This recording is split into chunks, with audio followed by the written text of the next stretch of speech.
নমস্কার সুধী দর্শকবৃন্দ, আরও একবার স্বাগত জানাই আপনাদের বিগত দিনগুলির মতো স্টেট কার্ড নিউজ রুম থেকে। আপনারা জানেন আবার আজ মঙ্গলবার আপনাদের জন্য আমরা সঙ্গে ডাক্তারবাবু অনুষ্ঠানের সঙ্গে ডাক্তারবাবুকে নিয়ে হাজির হয়েছি যথারীতি। আজকে আমরা মূলত আলোচনা করব এডিএইচডি, অটিজম, এএসডি এই সংক্রান্ত বিষয় নিয়ে, তার যাবতীয় আলোচনা, সমস্যা, প্রতিকার, সচেতনতা ইত্যাদি।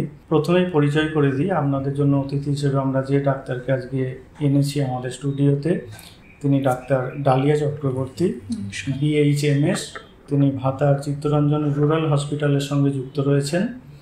তার সঙ্গে আজকে আমরা কথোপকথনের মাধ্যমে জেনে নেব বিষয়গুলো কি। ডাক্তারবাবু, প্রথমেই জানতে চাইব বা অন্যদের হয়ে আমরা জানতে চাইব অটিজম ব্যাপারটা কি এবং ADHD এই দুটো আসলে কি, দুটো কি একই কোনো ব্যাপার, অথবা যদি কোনো তফাৎ থেকে থাকে। এবং এর সঙ্গে আমি জুড়ে দেবো এই যে ডাক্তারি যে টার্মগুলো, যে পরিভাষাগুলো, এগুলো তো সাধারণ মানুষ হিসেবে আমিই বুঝি না বা সাধারণ মানুষও বুঝবেন না। ব্যাপারটা কি যদি একটু ভেঙে বলেন। আচ্ছা, অটিজম এবং ADHD দুটোই আজকের দুনিয়াতে খুব একটা জ্বলন্ত সমস্যা। মানে জেনে না থাকলেও এখন কিন্তু জেনে রাখতে হবে, কেননা প্রায় প্রত্যেক পরিবারেই কিন্তু ছোট ছোট বাচ্চা আছে এবং এখনকার বাচ্চাদের মধ্যে এই সমস্যাটা কিন্তু দিনে দিনে বাড়ছে। তো অটিজম এবং ADHD দুটোই হচ্ছে একটা স্নায়বিক বিকাশজনিত সমস্যা। এই দুটোর কোনোটাই কিন্তু প্রকৃতপক্ষে অসুখ বা ডিজিজ নয়। তো এই নিউরো ডেভেলপমেন্টাল সমস্যা হওয়ার কারণে এগুলো কিন্তু মানে বাচ্চাদের মধ্যে সারা জীবন ব্যাপী থাকে। এটা নয় যে মানে আমাদের যেমন অসুখ হয় আমরা একটা ওষুধ খেয়ে নিই, যেমন একটা জ্বর হলো, সর্দি কাশি হলো, একটা ওষুধ খেয়ে নিলাম, ওষুধ খেলাম, ঠিক হয়ে গেল, তার একটা স্প্যান থাকে তার। তো নিউরো ডেভেলপমেন্টাল জনিত সমস্যার ক্ষেত্রে কিন্তু সমস্যাগুলো সারা জীবন ব্যাপী বাচ্চাদের মধ্যে থেকে যায়। তো প্রথমে আমি আসবো অটিজমের ক্ষেত্রে। তো অটিজম বলতে আমরা প্রধানত বুঝি বাচ্চার কিছু সমস্যা থাকে। প্রথম যেটা সমস্যা, সেই সমস্যাটাকে বলতে গেলে প্রথমে আমি বলবো যে অটোজ মানে হচ্ছে, গ্রিক ভাষায় অটোজ মানে হচ্ছে সেলফ, তাহলে মানে নিজস্ব। তো এই বাচ্চাগুলোর মধ্যে দেখা যায় বাচ্চাগুলো খুব একটা নিজের দুনিয়ায় থাকতে ভালোবাসে। বাচ্চা একটা অন্তর্লীন কিংবা অন্তর্মুখী অবস্থায় থাকে এবং তারা কিন্তু সামাজিক যোগাযোগ কিংবা যেটা হিউম্যান কমিউনিকেশন, অন্য মানুষের সাথে যে একটা যোগাযোগ, সেই মেলামেশা, সামাজিক মিথস্ক্রিয়া যেটা আমরা বলতে পারি, তো সেইটার ক্ষেত্রে কিন্তু এই বাচ্চাগুলি কম সক্ষম। এবং এর পাশাপাশি বাচ্চাগুলোর মধ্যে কিছু স্টিরিওটিপিক্যাল বিহেভিয়ার কিংবা কাজকর্ম দেখা যায় যেগুলো খুব একটা অদ্ভুত মানে মুভমেন্টস দেখা যায়। সেগুলোকেও আমরা দুটো ভাগে ভাগ করতে পারি। একটা হচ্ছে পুনরাবৃত্তিমূলক বা রিপিটেটিভ, অথবা হচ্ছে মানে সীমাবদ্ধমূলক বা হচ্ছে মানে সীমাবদ্ধমূলক কিছু দেখা যায়, রেস্ট্রিকটিভ, যেটাকে আমি বলবো রেস্ট্রিকটিভ। আবার কোনো কোনো বাচ্চার মধ্যে এই দু ধরনের মানে মুভমেন্টসই দেখা যায়। তো যে বাচ্চাগুলোর মধ্যে এরকম সামাজিক মেলামেশার সমস্যা, রিপিটেটিভ এবং রেস্ট্রিকটিভ মুভমেন্টস রয়েছে, তো সেই ক্ষেত্রে সেই সমস্ত বাচ্চাগুলোকেই কিন্তু আমরা অটিস্টিক বাচ্চা হিসাবে বলতে পারি।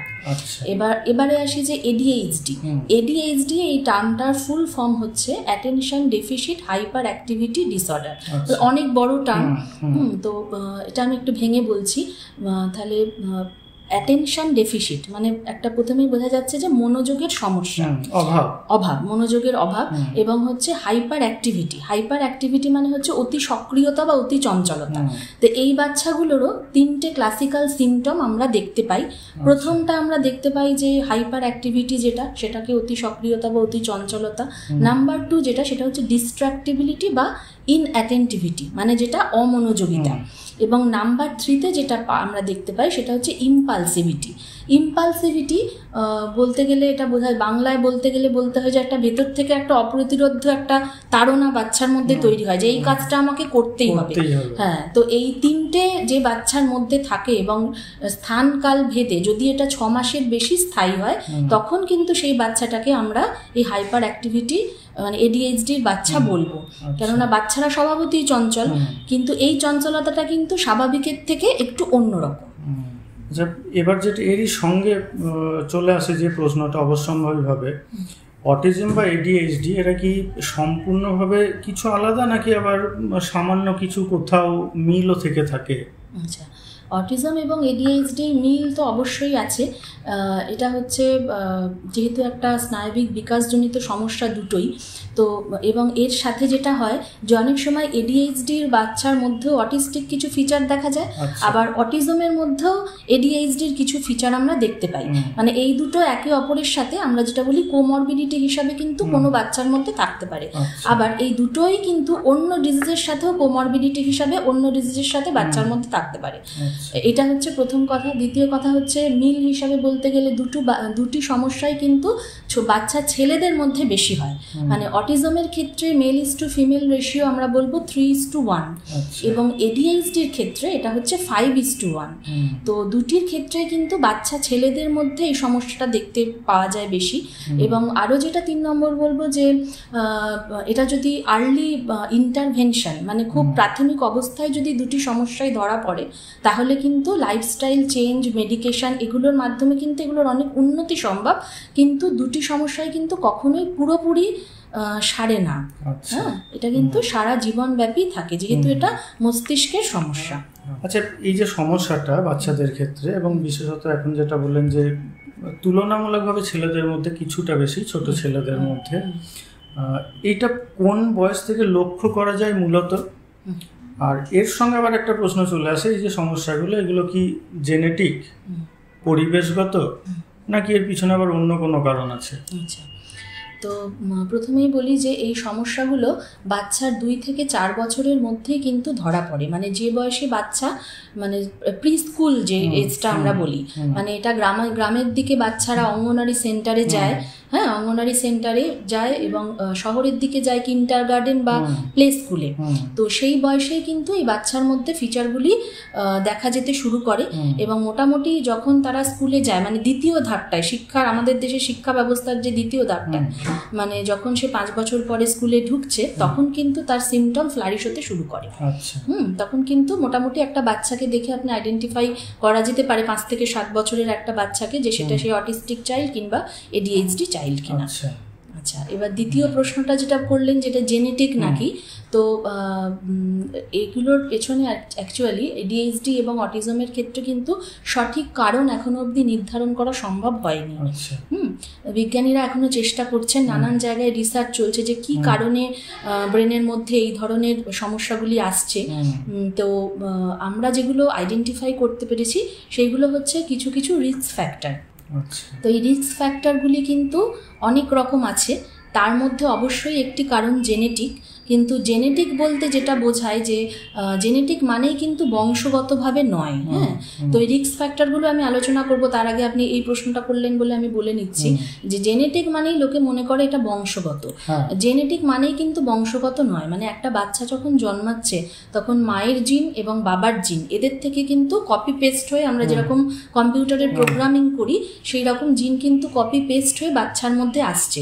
তো সেই রকম কম্পিউটারের যেমন সফটওয়্যারের কিছু গন্ডগোলের কারণে কিছু গন্ডগোল আসতে পারে, হ্যাঁ প্রোগ্রামিংয়ে গন্ডগোল আসতে পারে, সেই রকম কিন্তু সেই সময় সেই কপি পেস্টিংয়ের সময় কিন্তু বাচ্চার মধ্যে এই ধরনের সমস্যা কিছু তৈরি হতে পারে, জিনগত ম্যালফরমেশন। বা আমরা অনেক সময় পরিবেশের নানান রকম কারণে, পরিবেশের ধরুন দূষণ, ঠিক আছে, অতিরিক্ত দূষণ, রেডিয়েশন, হ্যাঁ খাদ্যাভ্যাস, জীবনশৈলী, এইসব বিভিন্ন কারণে কিন্তু বাচ্চার যে জিনের মধ্যে হয়তো মা বাবার কিছুই নেই, কিংবা সেই জিনটা হয়তো মা বাবার মধ্যে ডরম্যান্ট অবস্থায় ছিল, সেই জিনটা কিন্তু বাচ্চার মধ্যে ফ্লারিশ করে এবং বাচ্চার জিনের ক্ষেত্রে কিন্তু মিউটেশন তৈরি হয়।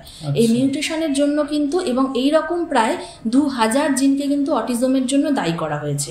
এই এডিএইচডির ক্ষেত্রে আমি বলবো DRD2 বলে একটি জিন আছে, তো সেই জিনটা কিন্তু এই এডিএইচডির জন্য দায়ী ধরা হয়, যে জিনটি আমাদের মস্তিষ্কে নিউরো ট্রান্সমিটারে বিভিন্ন রকম গন্ডগোল কিন্তু তৈরি করে। আচ্ছা, এই প্রসঙ্গে একটা কথা বলি, যে জিনগত কারণ যদি নাই হয়, বংশগত বা যদি হয়েও থাকে, পরিবেশের একটা প্রভাব কি থাকে? মানে আমাদের সমাজে তো আমরা পুরুষতান্ত্রিকতার একটা প্রভাব দেখতে পাই। এবার একটা বাচ্চা ছেলে, সেও পরিবারে দেখছে হয়তো সেরকম ধরনের কোনো পরিবার হলে যে হয়তো বাবা তার মায়ের উপর অত্যাচার করছে, হমিদম্বি করছে, প্রভাব খাটাচ্ছে, সেই রকম কোনো কারণ কি থেকে থাকতে পারে? হ্যাঁ, সেটা হচ্ছে সোশ্যাল কজ। হ্যাঁ, সোশ্যাল কজের ক্ষেত্রেও এগুলো দেখা যায় যে এখন তো বিভিন্ন পপুলেশনসের উপরে আমাদের রিসার্চ হচ্ছে চলছে। তো আমরা দেখেছি যে যে সমস্ত পপুলেশনে ধরুন এই ফ্যামিলিয়াল একটা ইনটক্সিসিটি রয়েছে, হ্যাঁ, যে বাবা মায়ের রিলেশনটা খুব টক্সিক, হ্যাঁ, মাকে রোজ মারধর করা হচ্ছে, মা মেন্টালি খুব প্রেশারে আছে, মা একটা স্ট্রেসের মধ্যে আছে, মা খুব গভীর ডিপ্রেশনে চলে গেছে, কিংবা ধরুন অন্যান্য যে সমস্ত মানসিক সমস্যা, সিজোফ্রেনিয়া, হ্যাঁ, তো সেই জিনিসগুলো যদি মায়ের জীবনে ক্রমাগত স্টিমুলেট করতে থাকে তখন কিন্তু জিনের মধ্যে পরিবর্তন আসতে বাধ্য। এর বাইরেও আমি বলবো যে মানে ফ্যামিলিয়াল সমস্যা ছাড়াও ধরুন আরও কিছু কিছু ক্ষেত্রে দেখা যাচ্ছে যে যারা দিনের পর দিন মানে কর্পোরেট সেক্টরে চাকরি করে, যারা একদম ফ্যামিলি থেকে বিচ্ছিন্ন, হ্যাঁ, দিনে 17-18 ঘন্টা অফিসেই কাজ করছে, সেই রকম যারা মানুষের সাথে যোগাযোগ শূন্য, তো সেই রকম পপুলেশনেও কিন্তু আস্তে আস্তে এই অটিজম এর সংখ্যা কিন্তু বাড়ছে। আচ্ছা আচ্ছা, জেনেটিক এবং পরিবেশগত এই দুটো বিষয়কে বাদ দিয়ে আমরা যদি অন্য কোনো রিস্ক ফ্যাক্টরে যেতে চাই বা জানতে চাই, তার উত্তরে কি বলবেন? আচ্ছা, অন্য রিস্ক ফ্যাক্টরের মধ্যে বলবো যে প্রথমেই হলো মায়ের দিক থেকে কিছু রিস্ক ফ্যাক্টর আছে, সেটাকে আমরা এক্সটার্নাল রিস্ক ফ্যাক্টর বলি। তো মায়ের যদি যেমন হচ্ছে গ্রামের দিকে একটা খুব বড় সমস্যা হচ্ছে টিনেজ ম্যারেজ, টিনেজ প্রেগনেন্সি। তো এই টিনেজ প্রেগনেন্সি আবার শহরের দিকে দেখা যায় যে অতি মানে বেশি বয়সে বিয়ে। তো এই টিনেজ প্রেগনেন্সি এবং লেট ম্যারেজ দুটোই কিন্তু এই ক্ষেত্রে রিস্ক ফ্যাক্টর। তাছাড়াও যদি মায়ের ডায়াবেটিস থাকে, মায়ের যদি অন্যান্য রোগের মধ্যে আমি বলবো পিসিওডি, যেটা আজকালকার দিনে খুব বেশি দেখা যায় মেয়েদের মধ্যে, তো পিসিওডি যদি থাকে, মায়ের যদি অ্যানিমিয়া থাকে, হ্যাঁ, এছাড়া মেন্টাল ডিজিজ তো বললাম, হ্যাঁ, তো ডায়াবেটিস, পিসিওডি, অ্যানিমিয়া, হ্যাঁ, টিবি, এই ধরনের সমস্যা যদি মায়ের থেকে থাকে সেক্ষেত্রে কিন্তু বাচ্চার হতে পারে। আচ্ছা, আর একটা হচ্ছে যে বাচ্চার দিক থেকে যে সমস্ত বাচ্চা ধরুন জন্মের পরে অনেকক্ষণ কাঁদেনি, কিংবা ধরুন নিওনাটাল ইন্টেনসিভ কেয়ার ইউনিট, যেটা আমরা বলি বাচ্চা কাঁচের ঘরে ছিল, তাহলে বাচ্চা যদি সেই রকম থেকে থাকে, বাচ্চার যদি ছোটবেলায় খুব হাই ফিভার হয়, হ্যাঁ, বাচ্চার যদি এপিলেপটিক অ্যাটাক থেকে থাকে, বাচ্চার যদি পড়ে গিয়ে মাথায় ইনজুরি হয়, অনেক সময় মাই বাচ্চাকে আঘাত করে, যেটাকে আমরা বলি ব্যাটার্ড বেবি সিনড্রোম, মানে সেক্ষেত্রেও কিন্তু বাচ্চার মেন্টাল এবং ফিজিক্যাল ট্রমা এই ছোট বয়স থেকে সেটাও কিন্তু একটা রিস্ক ফ্যাক্টর হিসেবে কাজ করতে পারে। মানে তখন হয়তো প্রকাশ করার অবস্থাই নেই, কিন্তু মনের মধ্যে সেটা দানা বাঁধছে। অবশ্যই ছোট বাচ্চাদের ক্ষেত্রে আপনি কিছু লক্ষণের কথা আগে বললেন, তবু আবার যদি ওই বিষয়টাকে আমি জোর দিতে চাই, অটিজম বা এডিএইচডির লক্ষণগুলো কি? মানে খুব সাধারণভাবে একটা বাবা মা যিনি হয়তো সেভাবে আমি বলবো আধুনিক শিক্ষায় শিক্ষিত নন, যিনি হয়তো চিকিৎসা সংক্রান্ত পরিভাষাগুলো জানেন না, একদম সাধারণ ঘরের কোনো মানুষ, তিনি কি লক্ষণ থেকে বুঝতে পারবেন যে তার শিশু আক্রান্ত? আচ্ছা, তো এই সমস্যাটা অনেক ছোট বয়সেই কিন্তু দেখা যেতে পারে। প্রথমে আমি অটিজমটা বলে নিচ্ছি। তো অটিজমের ক্ষেত্রে দেখা যায় যে বাচ্চা যখন জন্মায় তখন কিন্তু জন্মানোর পরে মায়ের সাথে, মায়ের কোলে মায়ের সাথে কথা বলে, সেই কথাটা কিন্তু ভার্বাল কমিউনিকেশন নয়, সেটা হচ্ছে নন ভার্বাল কমিউনিকেশন। মানে মায়ের চোখে চোখ রাখে, হ্যাঁ, মা হাসলে পারে সেই হাসিটাকে প্রত্যুত্তর দেয়, সেই প্রত্যুত্তর দেয়। তো এই ধরনের বাচ্চাগুলো কিন্তু সেই ছোটবেলাতেই দেখা যাচ্ছে যে মায়ের চোখে চোখ রাখছে না, হ্যাঁ, মা যখন তাকিয়ে তার দিকে হাসছে সে কিন্তু সেই হাসিটা ফিরিয়ে দিচ্ছে না। তো তখন আমাদের একটা সন্দেহ হবে। দ্বিতীয় কথা, মা যখন বাচ্চাকে নামিয়ে রেখে চলে গেল, যেটাকে আমরা বলি সেপারেশন অ্যাংজাইটি, মানে মা যখন বাচ্চাকে ছেড়ে গেল তখন কিন্তু বাচ্চা সেই মাকে খুঁজবে, হ্যাঁ, তো সেই জিনিসটা কিন্তু এই বাচ্চার ক্ষেত্রে কোনো এফেক্টই পড়ে না। বাচ্চাকে যদি চুপচাপ আপনি রেখে যান তো বাচ্চা সেই রকমই থেকে যাবে। এইটা হচ্ছে, এগুলো ছোটবেলা থেকেই একটা মা মানে সে যদি লিটারেট হয়, ইলিটারেট হয়, এগুলো কিন্তু সে লক্ষ্য করতেই পারবে, হ্যাঁ। তো তারপরে একটু বড় যখন হলো তখন কোনো কানের কাছে আওয়াজ করলে বাচ্চা সেই আওয়াজে ঘুরে তাকায়, এমনি যেটা নিউরোটিপিক্যাল বাচ্চা বা নর্মাল বাচ্চা, কিন্তু এই বাচ্চাগুলো সেইটা করে না, ঠিক আছে। তারপরে বাচ্চা যে নর্মাল যে ডেভেলপমেন্টাল, মানে ধরুন আপনার যে ফাইন মোটর স্কিল, একটা ছোট্ট জিনিস ধরে তোলা, ঠিক আছে, কিংবা হাঁটতে চেষ্টা করা, হ্যাঁ, কথা বলতে চেষ্টা করা, প্রথমে একটা করে ওয়ার্ড বাবা মা তারপরে বলা, দিয়ে তারপরে হচ্ছে 2-3টে ওয়ার্ড একসাথে বলা, তো এরা কিন্তু কোনোটারই সেই চেষ্টাটাই করে না। তো এইটা কিন্তু যে কারোর চোখে ধরা পড়বে, আশা করি এটার জন্য আর আলাদা করে কিছু করতে হবে না। এবং যেটা বলছেন যে গ্রামের দিকে গ্রামের দিকে যারা হচ্ছে যে ভ্যাকসিনেশন যে কার্ডটি হয় সেটার মধ্যে কিন্তু এই বাচ্চার যে সমস্ত ডেভেলপমেন্টাল যেগুলো যে বয়সে যেটা হবে সেগুলো কিন্তু এই কার্ডটার মধ্যে দেয়া থাকে। মা যদি একটু ছবিগুলো দেখেও যদি মিলিয়ে নেন যে তার বাচ্চা যে বয়সে যে গ্রোথটা সেটা হচ্ছে কিনা, তাহলেই কিন্তু তার অস্বাভাবিকতাটা এক্ষেত্রে ধরা পড়ে যাবে। এটা হচ্ছে ব্যাপার। এবার একটু বড় হলে এই বাচ্চাগুলো কি করে, বাচ্চাগুলো হচ্ছে সবসময় একা একা থাকতে পছন্দ করে, হ্যাঁ, লোকজন পছন্দ করে না, হ্যাঁ, লোকজনের কাছে যেতে চায় না। একটা বাচ্চা কি মানে ঠিকঠাক বাচ্চা হলে সে অপরিচিত লোককে দেখেও একটা সোশ্যাল স্মাইল দেবে, সেই সোশ্যাল স্মাইল কিন্তু এদের চোখে মুখে দেখা যায় না। হ্যাঁ, তারা কিন্তু অন্য বাচ্চাদের সাথে খেলতে চায় না। অঙ্গনওয়াড়ি কিংবা প্লে স্কুলে কি হয়, নানান রকম খেলনা থাকে, বাচ্চা সেইখানে ডান্স করে, বাচ্চা গান করে, হ্যাঁ, বিভিন্ন রকম আলোতে বিভিন্ন রকম কালার্স দিয়ে বাচ্চাদের শেখানো হয়। তো এই বাচ্চারা কিন্তু সেগুলোতে কোনো রকম ইন্টারেস্ট দেখায় না, মানে একটু আড়ালে আড়ালে একটু হ্যাঁ নিজের মধ্যে থাকতে চায়। হ্যাঁ, এবং কি এই বাচ্চাগুলো খুব সেন্সিটিভ হয়, মানে একটু যদি কোনো আওয়াজ হয়, মানে যে আওয়াজটাতে ধরুন ভয় পাওয়ার কোনো কথাই নয়, ধরুন সামান্য একটা আমি মোবাইলটা সরালাম, এই যে আওয়াজটা, কি ধরুন একটা জল ঢালার শব্দ, কি একটা দরজা বন্ধ করার শব্দ, হঠাৎ করে সেই আওয়াজটাতে কিন্তু তার ভয় জন্মে গেল, যেটা একেবারেই অস্বাভাবিক। হ্যাঁ, যেটা সাধারণ বাচ্চার ক্ষেত্রে কোনোদিনই হবে না। এছাড়াও এই বাচ্চাগুলো খুব ঘুরন্ত জিনিস পছন্দ করে, হ্যাঁ, টো ওয়াকিং যেটা আমরা বলি, যেটা আমি প্রথমে বলেছিলাম যে স্টিরিওটিপিক্যাল বিভিন্ন কাজকর্ম। তো এরা হচ্ছে বুড়ো আঙুলের ওপরে হাঁটে, হ্যাঁ, নিজের মনে পাক খায়, হ্যাঁ, খোলা কিংবা আপনার হচ্ছে জানলার দিকে হাঁ করে তাকিয়ে থাকে, হ্যাঁ, দেয়ালে হয়তো কিছুই নেই কিন্তু দেয়ালের দিকে ঘন্টার পর ঘন্টা তাকিয়ে বসে আছে, কিংবা ধরুন তাকে একটা বুলি কিংবা মার্বেল দেয়া হলো, সারাদিন সেই মার্বেলটা নিয়ে খেলে যাচ্ছে, তার কিন্তু অন্য পারিপার্শ্বিকে কি হচ্ছে তার কিন্তু সেটাতে কিচ্ছু এসে যাচ্ছে না। তো এই ধরনের সব অদ্ভুত সিমটমগুলো কিন্তু বাচ্চার মধ্যে দেখা যায়। এছাড়াও ধরুন স্লিপ ডিসঅর্ডার্স, নানান রকমের মুড ডিসঅর্ডার, হ্যাঁ, বাচ্চা খুব সহজেই ইরিটেটেড হয়ে যায় নানান রকম ফেব্রিক্সে, ধরুন যে কোনো সুতির কাপড়ে, হ্যাঁ, কিংবা কোনো একটা সিল্কের কাপড়ে, ধরুন একদিন জামা চেঞ্জ করে পরানো হয়েছে, তো সেটাতেই কিন্তু বাচ্চা খুব বিরক্ত হয়ে যাবে। একদিন হয়তো খাওয়ার টাইমের একটু এদিক ওদিক হয়েছে, সেটাতে বাচ্চা খুব হাইপার হয়ে যাবে। তো এইগুলো হচ্ছে মোটামুটি অটিস্টিক বাচ্চার ক্ষেত্রে কিন্তু এরকম একটা ডাইভার্সিটি অফ সিমটম কিন্তু আমরা দেখতে পাই। আচ্ছা, এবং সেটা সাধারণের পক্ষে বোঝাটা সম্ভব। হ্যাঁ, এগুলো কিন্তু মোটামুটি খেয়াল করলেই বাচ্চার মা বাবা কিন্তু বুঝতে পারবেন যে এগুলো কিন্তু স্বাভাবিক নয়। এবং এই জন্যই আমরা এই অটিস্টিক মানে সিমটমগুলোকে একসাথে আমরা বলি যে ASD বা অটিজম স্পেকট্রাম ডিসঅর্ডার, যেহেতু সিমটমের এতটাই ডাইভার্সিটি আছে। ASDর কথা যখন এলোই কথা প্রসঙ্গে, এবার তাহলে আরেকটা কথা জেনে নেওয়া যাক, ভার্চুয়াল অটিজম বা ASD ব্যাপারটা নিয়ে যদি একটু বলেন। আচ্ছা, ASDটাই হচ্ছে, ASD ফুল ফর্ম হচ্ছে অটিজম স্পেকট্রাম ডিসঅর্ডার। তো স্পেকট্রাম কথাটার মানে হচ্ছে বর্ণালী। তো আমাদের বর্ণালীতে যেমন বিভিন্ন তরঙ্গ দৈর্ঘ্যের আলো থাকে, তো অটিজমের সিমটমের মধ্যেও কিন্তু এরকম বিভিন্ন মাইল্ড, মডারেট, সিভিয়ার এরকম নানান রকম সিমটম থাকে। এবং যেমন আমরা বলি না 1 থেকে 100, তো 1 থেকে 100-র মধ্যে কিন্তু প্রত্যেকটা সংখ্যাই একে অপরের থেকে আলাদা, কিন্তু আমরা বলার জন্য বলছি যেহেতু এতটাই মানে রেঞ্জে সংখ্যাগুলি রয়েছে 1 থেকে 100, তো এই অটিজমের সিমটমের ক্ষেত্রেও কিন্তু তাই, মানে সিমটমের এতটাই ডাইভার্সিটি রয়েছে, কোনো একটা বাচ্চার মধ্যে কিন্তু আমরা সমস্ত সিমটম দেখতে পাই না। ঠিক আছে, সেই সিমটমের ডাইভার্সিটিটার জন্যই কিন্তু আমরা বলি অটিজম স্পেকট্রাম ডিসঅর্ডার।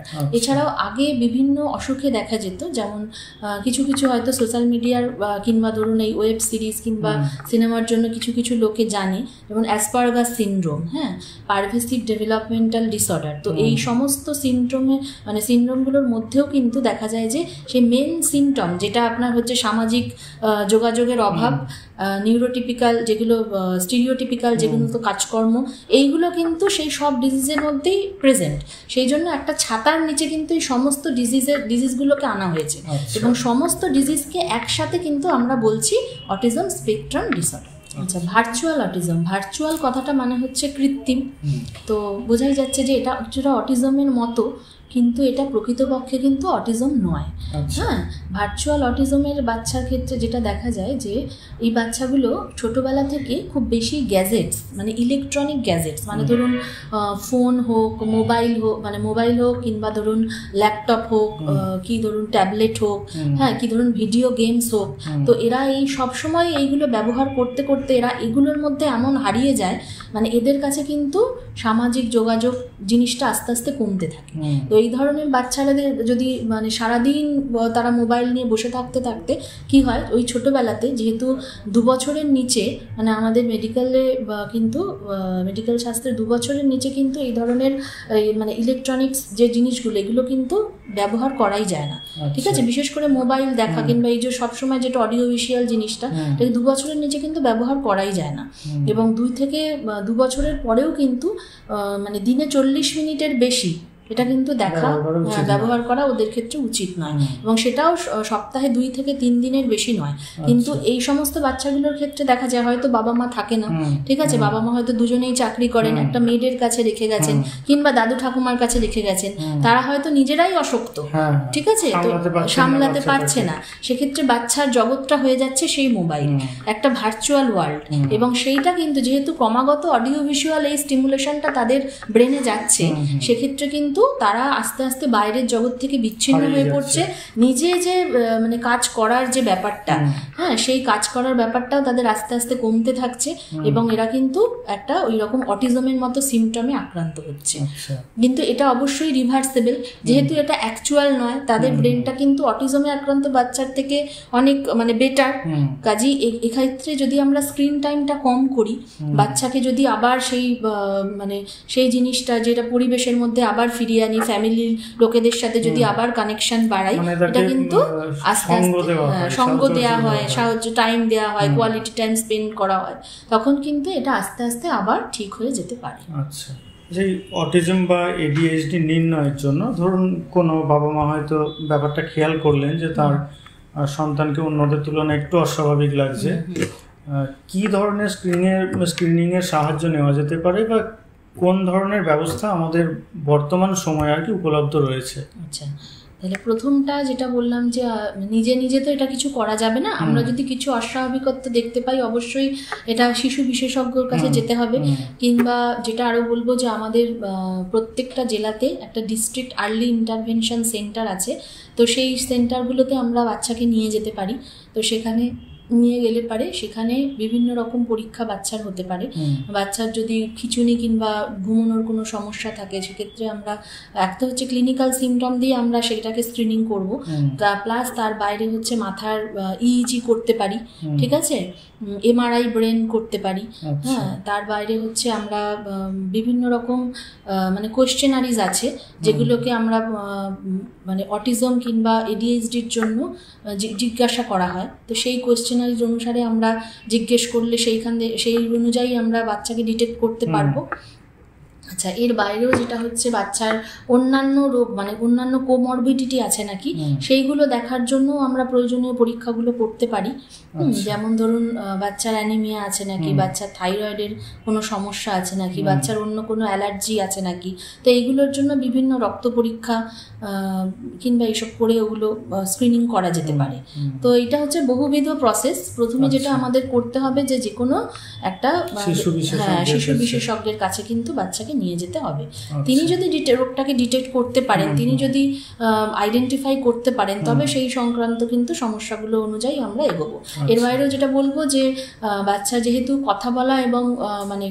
কথা বলা এবং হাঁটাচলার যে সমস্যা হয়, সেই জন্য হিয়ারিং অ্যাসেসমেন্টটা কিন্তু বাচ্চার ক্ষেত্রে অনেক সময় মাস্ট হয়ে দাঁড়ায়।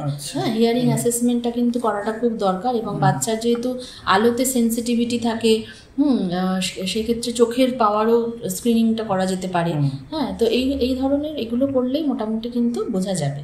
আচ্ছা, যে শিশু বিশেষজ্ঞ বললেন, শুধু কি বলবো শিশু বিশেষজ্ঞের কাছেই প্রথম পর্যায়ে যাওয়া দরকার, নাকি কোনো অভিভাবক বা গার্জিয়ান হয়তো মনে করলেন যে না আমি আরেকটু বেটার কিছু চাইছি, আমার মনে হচ্ছে আরেকটু ভালো বা একটা স্টেপ এগিয়ে যাওয়া দরকার, সেক্ষেত্রে শিশু বিশেষজ্ঞকে এড়িয়ে বা তার কাছে না গিয়ে কোনো মনোরোগ বিশেষজ্ঞ বা অন্য কোনো আরো চিকিৎসক তাদের হেল্প কি নেওয়া যেতে পারে এই ক্ষেত্রে? হ্যাঁ, নেওয়া তো যেতেই পারে। হ্যাঁ, আমরা হচ্ছে শিশু বিশেষজ্ঞর কাছেই প্রথমে নিয়ে যাব। এবার তিনি যদি মনে করেন যে বাচ্চার ক্ষেত্রে সমস্যা আছে, তখন কিন্তু আমরা মনোরোগ বিশেষজ্ঞ মানে শিশু মনোরোগ বিশেষজ্ঞ যে চাইল্ড সাইকিয়াট্রিস্ট, তার সাথেও আমরা যোগাযোগ করতে পারি। মানে সমস্যাগুলো যেহেতু বহুমুখী, কাজে অ্যাপ্রোচগুলোও কিন্তু বহুমুখীভাবেই কিন্তু হওয়া উচিত।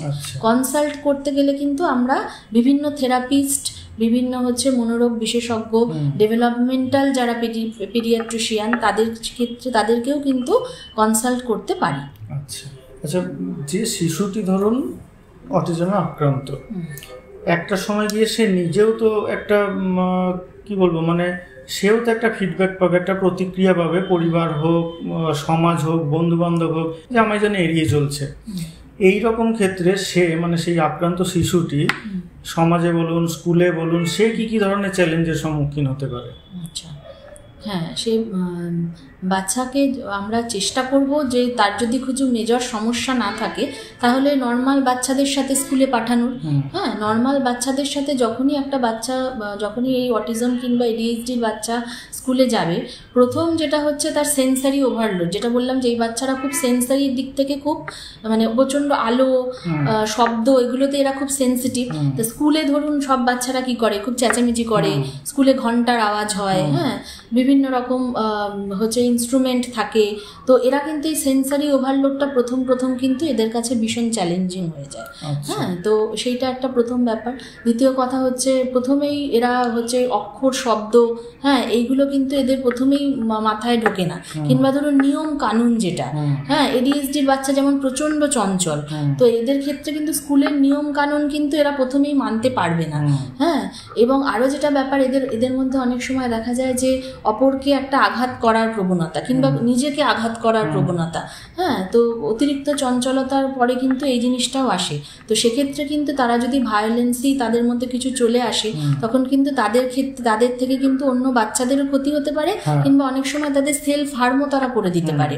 আচ্ছা, এর বাইরেও যেটা বলবো যে চ্যালেঞ্জের ক্ষেত্রে আরও একটা বলবো যে ধরুন টিম ওয়ার্ক, একটা স্কুলে যেমন অনেক সময় প্রজেক্ট দেওয়া হয় যে কয়েকজন মিলে একটা টিম হয়ে তোমরা একটা প্রজেক্ট করবে। তো সেক্ষেত্রে যদি সেই গ্রুপে কোনো অটিজম কিংবা এডিএইচডির বাচ্চা থাকে, সে তো অন্যদের মতো রেসপন্স করবে না।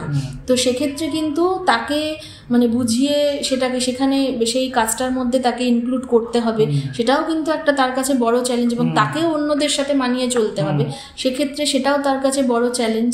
হ্যাঁ, কিন্তু তার বাইরেও আরও বলবো যে মানে ধরুন মেয়েদের তারা যখন একটু অ্যাডোলেসেন্স পিরিয়ডে যাবে, হ্যাঁ, মেয়েদের ক্ষেত্রে বলছি, যারা অটিস্টিক চাইল্ড, তাদের ক্ষেত্রে কিন্তু এই গুড টাচ, ব্যাড টাচ, এই জিনিসগুলো কিন্তু তাদেরকে বোঝানো সহজ নয়। তাহলে স্কুলের ক্ষেত্রে কিন্তু তারা মানে যে কোনোভাবে কিন্তু মানে সেক্সুয়ালি হ্যারাসমেন্ট কিংবা ধরুন বুলিং, যেটা আমরা বলি, অন্য বাচ্চাদের দ্বারা বুলিং কিংবা সেক্সুয়াল অ্যাসাল্টের কিন্তু এরা শিকার হতে পারে। হ্যাঁ, তো সেই ক্ষেত্রেও কিন্তু একটা রিস্ক থাকবে, কিংবা পিরিয়ড হলে সেটাকে সামলানো, হ্যাঁ, সেইগুলো কিন্তু বাচ্চাদের একটা বিশাল কিন্তু চ্যালেঞ্জ হয়ে দাঁড়ায়। আচ্ছা, এই ক্ষেত্রে পরিবারে যারা রয়েছেন, মা বাবা বা আরো কাছের কেউ আর কি, ঠাকুমা, দাদু, বা আমি আরো নানা রকম আত্মীয় স্বজনই হতে পারে, তাদের কি ধরনের ভূমিকা এই ক্ষেত্রে আশা করা যায়? হ্যাঁ, তাদের ক্ষেত্রে তো অবশ্যই একটা ভূমিকা আছে। অবশ্যই পরিবার হচ্ছে সব কিছুর ভিত্তি। তো পরিবার যদি পাশে থাকে, মানুষ অনেক বড় যুদ্ধ জয় করতে পারে। তো এটাও একটা বড় যুদ্ধ, মানে বাচ্চার তো এটা একটা স্নায়বিক সমস্যা, তো বাচ্চার মধ্যে কিন্তু সবসময় ওই যুদ্ধটা চলছে। বাচ্চা কিন্তু পরিবেশের সাথে অ্যাডজাস্ট করতে চাইলেও পারছে না। তো সেই জায়গাটায় তাকে হেল্প করতে হবে, তাকে টাইমলি ওষুধ খাওয়ানো, তাকে যে থেরাপি সে নিল সেই থেরাপির অনুযায়ী তাকে বাড়িতেও প্র্যাকটিস করানো, সেই জিনিসগুলো তো বাড়ির লোককেই করতে হবে।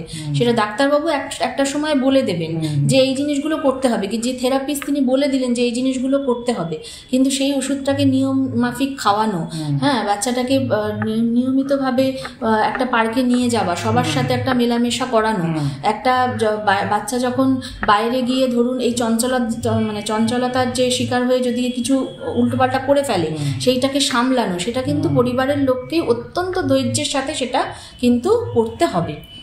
সেইখানে কিন্তু অধৈর্য হলে কোনোভাবেই হবে না, মানে পেশেন্স হচ্ছে একদম রাখতে হবে। ঠিক আছে, বাবা মাকে অ্যাকসেপ্টেন্স করতে হবে যে হ্যাঁ, আমার বাচ্চা সমস্যা আছে, তার সমাধানও আছে। এটা কিন্তু কারুর কথায় কিন্তু মানে করলে চলবে না, কারণ সমাজ অনেকভাবে ডিসহার্টেন করার চেষ্টা করবে যে এটা সারবে না, হ্যাঁ, এটা ভালো হবে না, হ্যাঁ, সেই ধরনের লোকের সংখ্যাই বেশি। এবং অনেকে এটাও বলবে যে হয়তো কোনো ওঝার কাছে নিয়ে যাও, হ্যাঁ, এটার কোনো মানে ভূতে ধরেছে, হ্যাঁ এরকম নানান রকম কথা আমরা দেখি। তো সেইগুলো কিন্তু কানে দিলে চলবে না। একমাত্র বিশেষজ্ঞর যে মতামত, সেই মতামত অনুযায়ী কিন্তু আমরা চলবো, নইলে কিন্তু এই সমস্যাটা মানে যেটুকু বেটার হতে পারতো সেটা কিন্তু আরো ব্যাকওয়ার্ডে চলে যাবে, হ্যাঁ আরো বেড়ে যাবে। এইটাই হচ্ছে ব্যাপার। শুধু দর্শকবৃন্দ, আজ তাহলে এখানেই শেষ করতে হবে। আমরা এই অটিজম এবং ADHD নিয়ে যে আলোচনা করছিলাম, এটা বিস্তারিত আলোচনা করেছি। আপনারা আশা করি আমাদের সঙ্গে থাকবেন। তার বাকি যে অংশটুকু থেকে গেল আর কি, সেটা আপনারা আগামী পর্বে শুনতে পারবেন। আজ তাহলে এখানেই শেষ করি। এতক্ষণ আমি সঙ্গে ছিলাম সুকান্ত প্রামাণিক।